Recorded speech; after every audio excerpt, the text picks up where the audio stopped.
Alright guys, welcome back. While some stuff is drying, was going to go over the hardware for the stab servos here. So you got these aluminum center pieces, 2 threaded pieces, and the 2 metal rod ends. And when you assemble them, they essentially are just this. The only issue with this is that you can't really cinch them down, because if you do, the lollipops won't line up. You know, it'd be different if you had it on one side, you know. Well, no, it doesn't matter. It's just because they have to be in line with each other.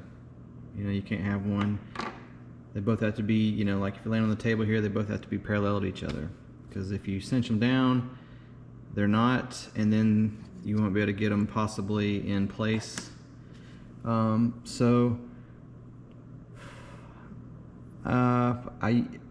The only thing I can think of, I mean, you could either get longer these, or, you know, not thread these in as much, and then put a kind of locking nut on there. But it just makes it a little harder to, you know, to do this. So my thought on this is, you know, because if they're loose, they could potentially, this center piece here, I got to look at it and see if it can rotate one way and not the other, you know. So if it rotates one way and it locks the other side, then that's good, because it'll prevent this thing from backing out. I just got to check that. But I wish there was a way to lock it down, kind of like a clevis. You know, you can screw clevises on, and then, you know, the rod could essentially go back and forth. You know, you could spin the rod back and forth without a locking nut on it, but we'll see. I got to test it real quick. But then you got these 2 carbon rods here, big beefy carbon rods that, you know, it'll kind of sit in between here like this, and then of course this attaches to your servo. It comes with these big beefy things that are pretty much made for an MKS servo. I'm not going to use that, nor am I going to use one that long if I can get away with it. Hopefully, because we did our calculations at it was a 1/2 inch. So 1 inch would require more torque, obviously, but just for stability and just mechanical advantage, I'm trying to do a 1/2 inch. So the only restriction to that will be it hitting something in the fuselage. But because the good thing is because the servo is in the fuselage like this, you know, so you're gonna connect in like this, it's not as of extreme angle as if the servo end was the other way around and it was over here, so it'd be more down, which could possibly hit something a little bit easier. So that's working for me. And then I swapped out their black button head screws for these silver metal ones, just because the black ones rust. All their hardware will rust, and these are just, they don't rust. And it looks nicer, and these feel beefier to me, you know, stainless steel versus whatever these black ones are made out of. I don't know, but I just have a ton of these hardware, so I just typically will swap out the black stuff with the silver here.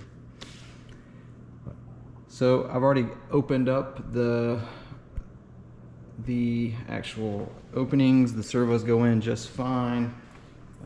It's already got the lollipop, or the little notch cut in it there for the servo lead on the servo. This one's kind of sitting in there a little bit. Like I said, I'm waiting for some stuff to dry before I start continuing on. But really the only area you have to open up is across the top here. And I did have to clean up some high saw that was in the way of the actual, where the cutout is in the wood. So, yeah, so there you go. This will be fairly quick. Once they're in, I just got to drill the holes and mount the screws. I'm debating using you know, I asked some friends about it, like pros and cons to using the rubber grommets on these things versus not. I mean, I know the jets don't have a vibration like a gas plane, but it just makes it harder to get a you know, it seems like when you don't use the rubber grommets, your servo is being held in from the top, and you know, you don't have something that's kind of like keeping it from shifting or moving this way, because those holes are a lot bigger than typically your screw or bolt, which is what the rubber grommets help with.